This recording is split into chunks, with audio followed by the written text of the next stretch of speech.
Hi, Jela. Nice to Hello, see you. Nevena. So before we start, I'd like to briefly introduce you to Serbian readership, since your novel Ni druge, or in translation Nema druge, is first time published in Serbian. So Jela is an author and philosopher from Slovenia. She writes for the largest newspaper Delo, and she received a PhD in philosophy. Her philosophical research focuses on films, TV series, and aesthetics. And like she told me, she's an enthusiastic consumer of popular culture, which is important to our topic today.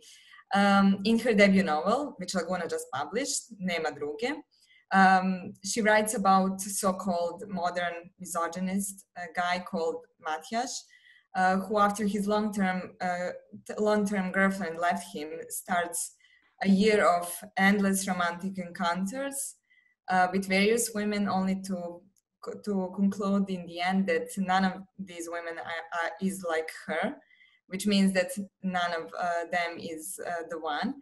The funny thing, ironically, in this situation, the one, which is usually the future promise, is in the past. And so this guy is in modern world in his dating, and what makes this novel very appealing. And he has a very distinctive sense of humor. He's very direct. Sometimes he's even malicious. And in a way, he's also very picky when it comes to the women.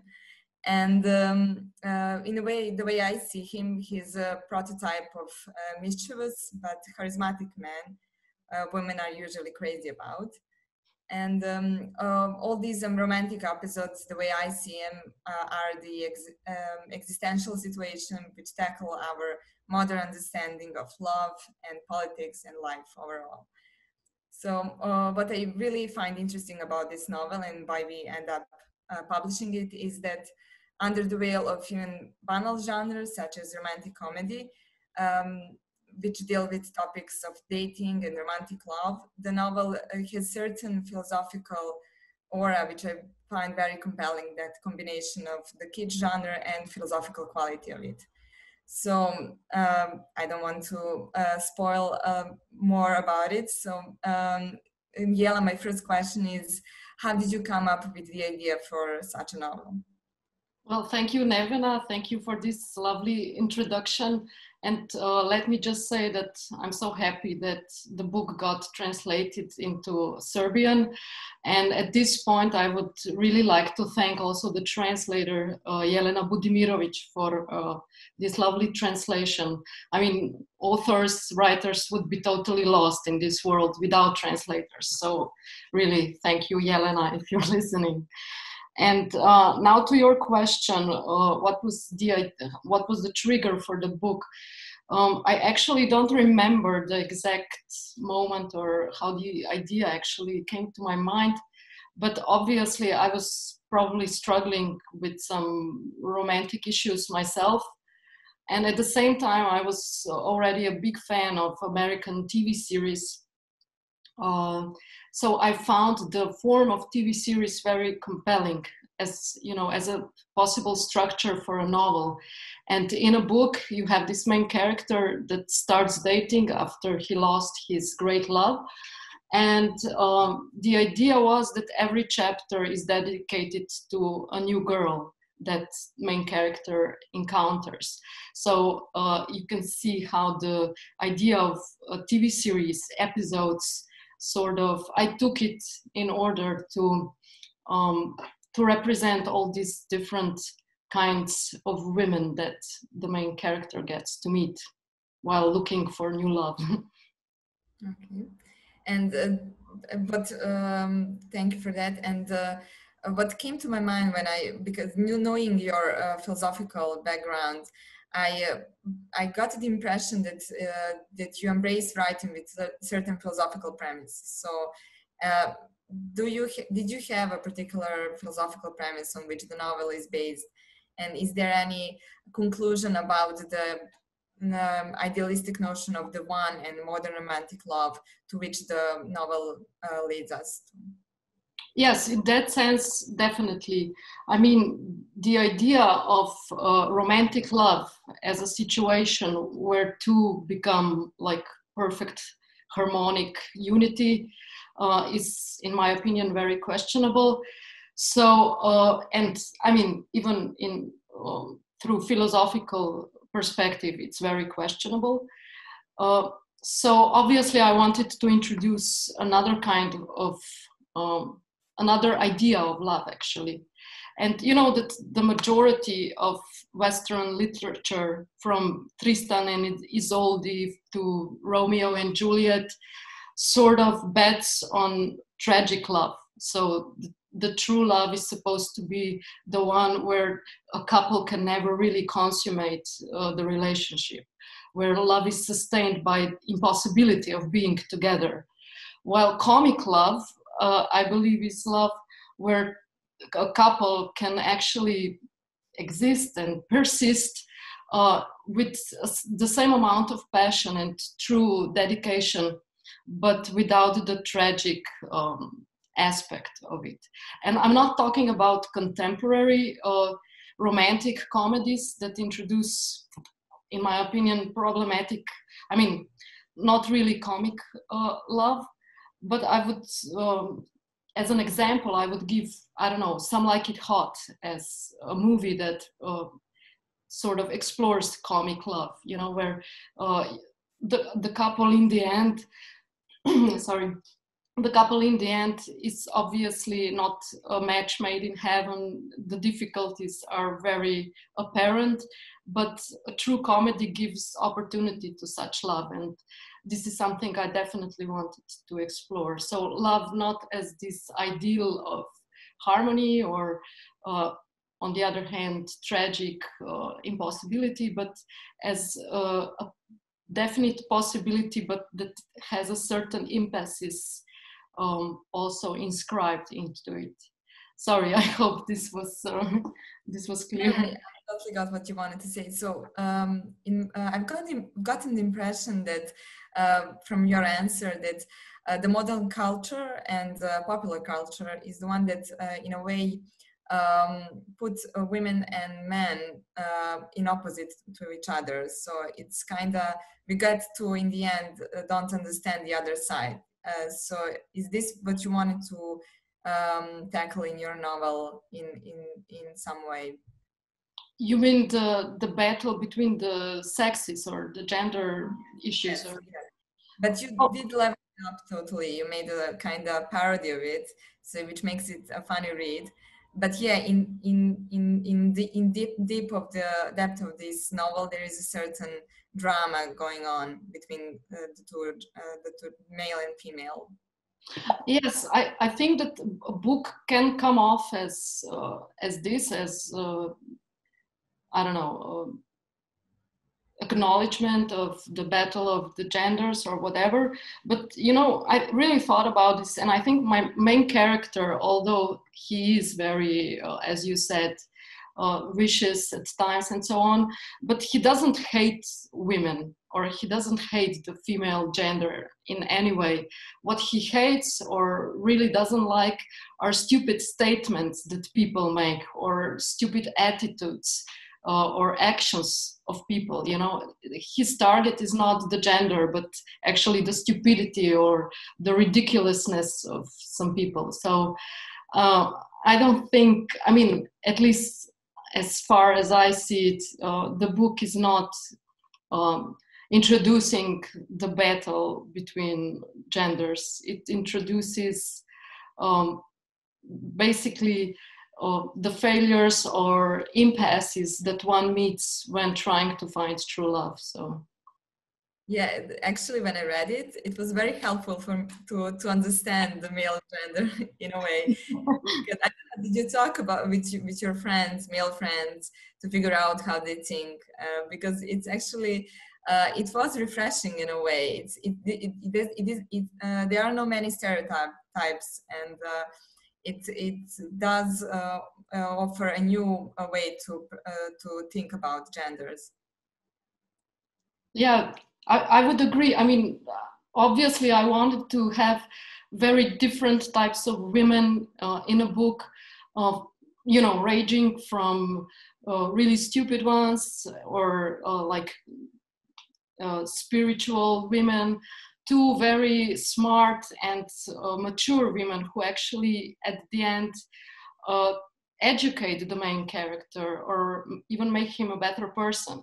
So it was very important to me to really give this very broad spectrum of womanhood, you know, and I try to be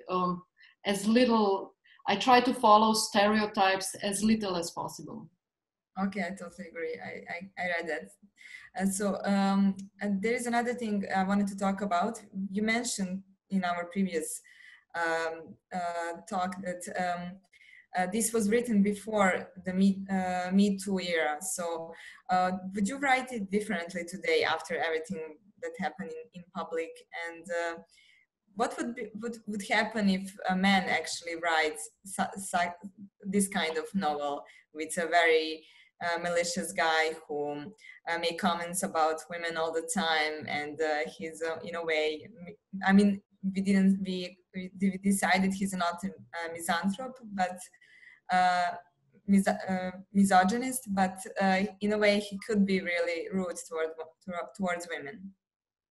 Well, I think if a man wrote this, he would be in trouble, especially in the United States. I don't think they would publish a book like that anymore. I hope that Europe is still a space where this kind of humor still has legitimacy.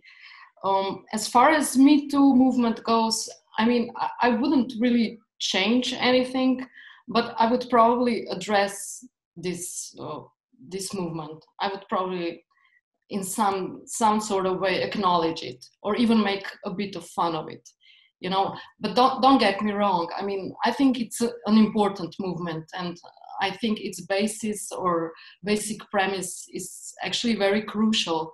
But at the same time, I have some criticism also towards the Me Too movement, especially, I mean, when it comes to big Hollywood stars who are now, you know, crying about being abused and so on.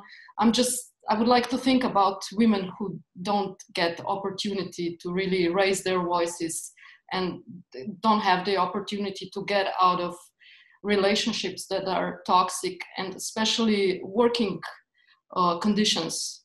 I mean, many women cannot escape working conditions where they're being treated badly or abused daily and so on. So what I'm missing in the Me Too movement is probably this class struggle element that I find very important, even when it comes to the feminism issues. Okay, and do you think that humor, which you use a lot in your book, is more capable of dealing with these issues that you just mentioned? Well, I don't think that only humor can help resolve these issues, but it certainly helps. I mean, what I'm trying to say, on the one hand, obviously the problem of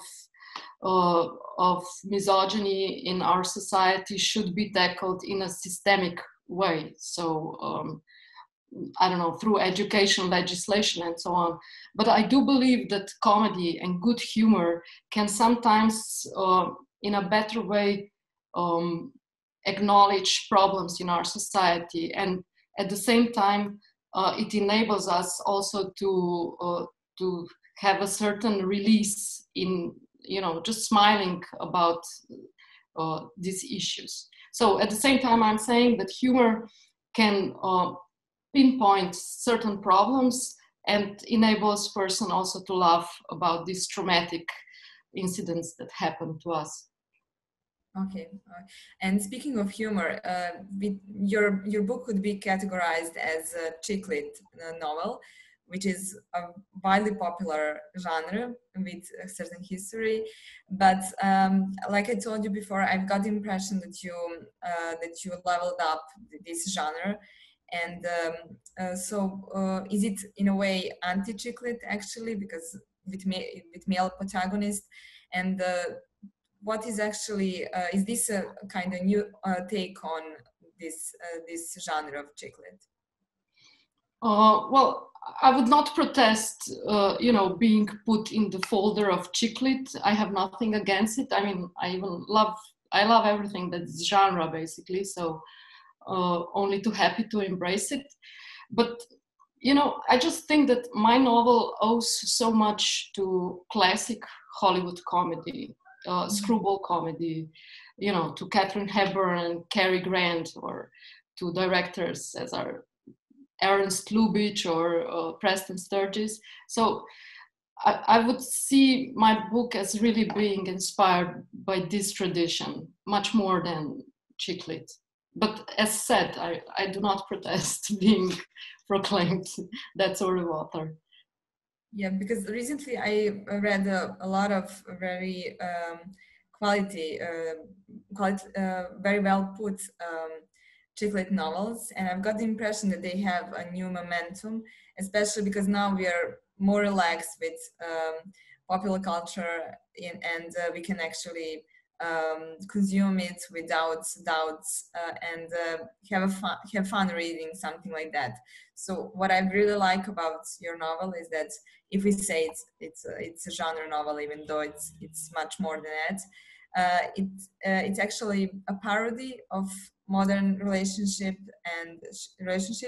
on one hand, but on the other hand, it's also it stays in the boundaries of genre, which makes it really actually hard to achieve in a way to write something like that. So it's on one hand amusing, but on the other hand, it deals with really essential topics for modern life. So did you thought about that, or just came naturally to you? Well, thank you for that observation. I mean, I'm really happy if you saw that in my novel. But I would just say that, just to be clear, I'm not a cynicist. I do agree that the novel is also a farce of today's romantic relationships, but I do believe in concept of love. I mean, obviously, I'm skeptical about certain idea of love, but I do believe that comic love is possible. And I think that at the end, this possibility is at least introduced in the novel. So that would be my answer. As far as the other topics in the novel go, the thing that I think you also mentioned, you noticed, is the problem of today's youth, in Slovenia. So I really tried to also, this came really spontaneously into the novel. I sort of touched upon some of the things I see as social problems of today's society. So yeah, we talk about millennials, actually, generation, which very hard to describe, but they are popular beliefs that says that they are very lazy and hedonistic in a way, and actually even self-sufficient. And in this book, they really do your characters spend all day long in their favorite cafe, and they just discuss politics and relationships, and it seems like they're having a bit totally different life from what we usually see on the street. But on the other hand, it is that underneath that surface, there are things that there is a specific tension which actually moves the whole novel, the whole action towards the end. It was very light at the beginning, and then it's getting harder and harder to digest, to the point where we actually figure out that they are representatives of today's youth, and they do understand the life in their own way. It's just hard to figure out what are they set of beliefs and what they feel passionate about. Well, yes. When I started to write this book, it was just a few years after the great economic crisis. And the problem in Slovenia was that millennials, or at least some part of them, had a really hard time getting a job. the austerity measures were so hard, so the whole generation got sort of skipped in the employment system. And I think that this is sort of a portrait of this generation of highly educated young people, but who have really tough time finding a real job, you know, a well-paid job. So they earn enough to go out every night and drink beer and smoke cigarettes, but they cannot earn enough to really have a life of their own, to buy their own flat and so on. So I wanted to give readers a glimpse of this generation that we today call lost generation, since it sort of got neglected by the austerity measures. And I hope that this is a kind of a portrait also of their troubles and their despair. Yes, despair is a right for all word. Yeah. It's what I felt after. It's a bit bittersweet read, really, not a bit, totally bittersweet, because it's light at the beginning, very funny, very amusing, but then at the end I can feel that there is a struggle which all of them faces, and it's kind of it's getting stronger to the point of the end of the novel. But still, you manage to make it still fun, maybe in a more brutal way, but it is a comedy to the end, which I really appreciate. And it's in my opinion, that's the right way to deal with those kind of topics, which we actually seldom experience in modern in popular culture, but we never actually seriously think about it in a way that you presented it in a novel. And another thing that I'm curious about, did you think how would you write it if the protagonist is a woman? Because it's funny that you choose to write it from male perspective. It's usually the opposite. I don't know why you made that choice. It makes it much maybe different from the other novels of that kind I read. But yeah, how would it look like if it's a female protagonist? Well, actually, when I finished this first book, I was struggling with the idea if I should make a sort of you know, the continuation of it, but from a female perspective, so with a female protagonist. But I just felt that I sort of, everything I had to say about romantic relationships, I sort of already put in the first. I didn't have enough material, you know. And I was also thinking, maybe I know so many interesting, vibrating women, and I don't think I know that many interesting men. I mean, obviously, there are a lot of very special males in this earth, but I couldn't see, you know, a really large series of males that could fill a book. Maybe 3 or 4 interesting types, but then it would all stop. So it will end up as a short story of one. Yeah, exactly. Okay. So I'm still searching for the material, still trying to find interesting males, you know. I get it. I totally get it. So what's your conclusion when we talk about general female and male relationship? Are we all lost in this search for the one and the modern dating world? And you did offer us a totally different perspective from a male protagonist. He made comments about women, all kind of women, and he had a lot of fun on the way to the one girl. But yet toward the end of the novel, we don't get the impression that he found the one. He actually found a lot of fun and a lot of different and interesting women, and all of them are totally different, but they are like prototypes of certain kind of women you can find today. I've got that impression. Mm-hmm. And so what do you think about overall relationship between male and female? Are we all lost, or this is kind of optimistic approach to the topic?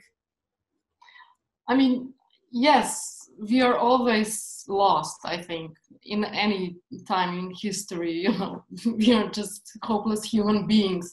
And I think this search for love or whatever, it goes for all kind of couples, not necessarily only for males and females.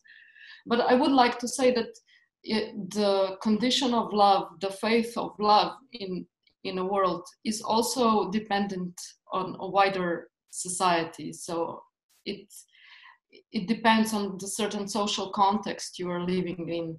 And I think that love is probably also a victim of precarious situation we are today in, you know, all the problems caused by capitalism, ecological crisis, and so on. So you can never just look at love as a certain island, you know, in a, like, isolated from everything else. Love is also the victim of the broader circumstances, broader social circumstances we live in.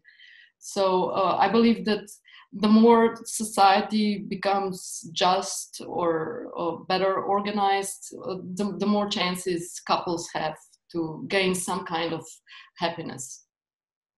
That's not optimistic at all, if it depends. Yeah, we just have to change the system and then everybody will. And then everything will be fine, exactly.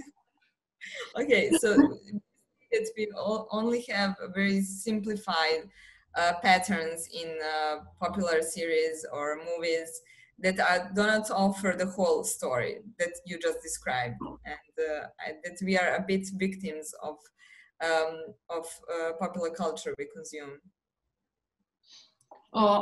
Well, yes, I think that Hollywood production is still the world's, not only the world's largest, but the most influential. And I can see the good and the bad in that. I mean, this is a fascinating production.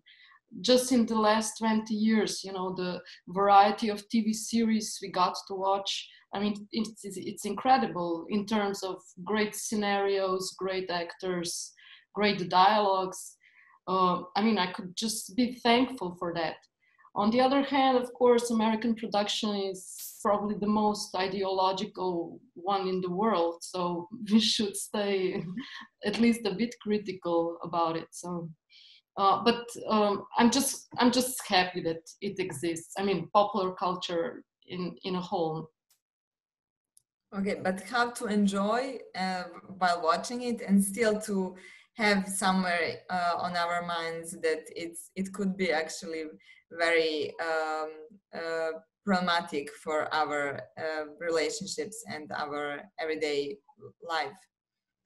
That's what always bothers me, because I know it's beautiful to watch all those wonderful movies, even when they are not so simplified, more quality, but still they are in a way not realistic approach to life.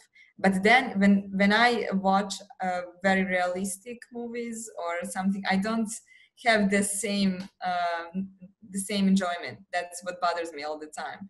So what do you think about? I'm just questioning the idea that movies or popular culture should be realistic or sort of address real our issues and so on. Why shouldn't it be just an escape, you know? I mean, maybe its function, it is for us to escape a little bit the brutal reality we live in and explore something different.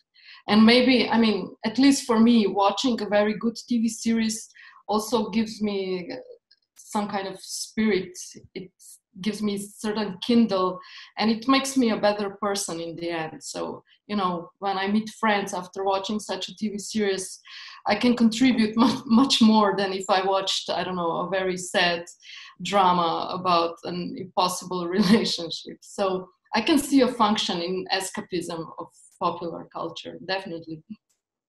Yeah, I like that. And do you think that's the problem with maybe Me Too material we watch, and they try to the kind of movies and series and books actually that are different today, and they deals with serious topics, but I'm not sure that if they always find the right approach, like the right measure of bitter and sweet that can be actually digest.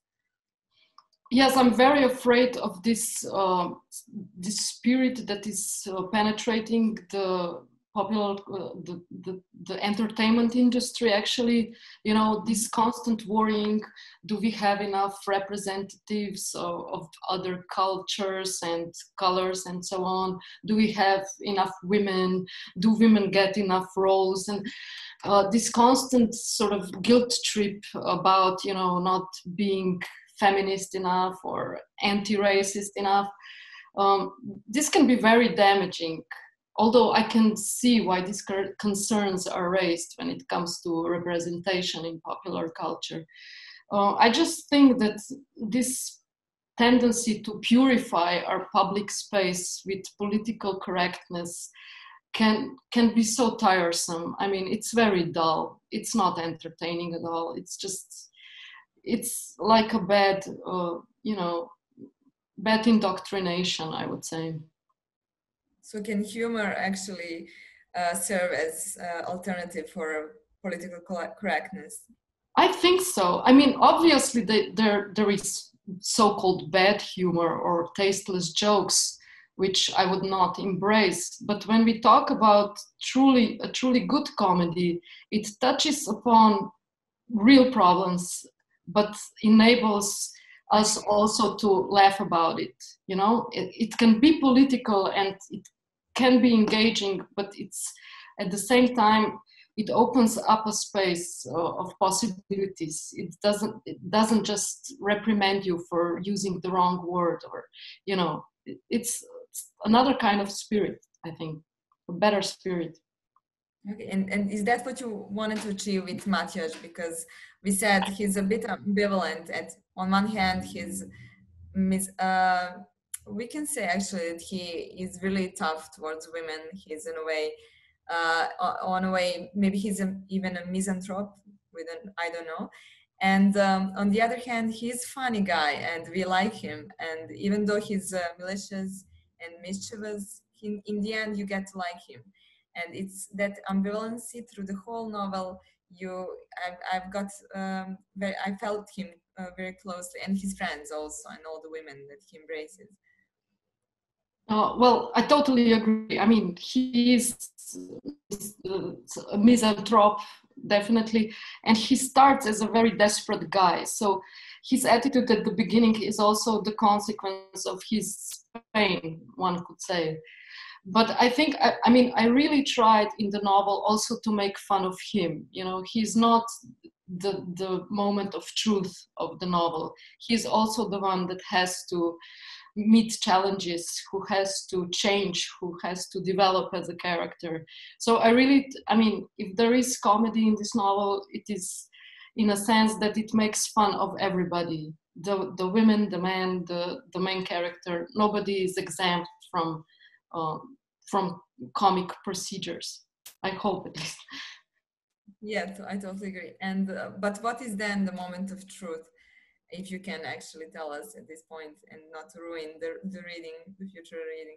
Well, I was thinking about this today. You know, there's this famous Samuel Beckett quote from one of his dramas, and it goes like this: to fail again, to fail better.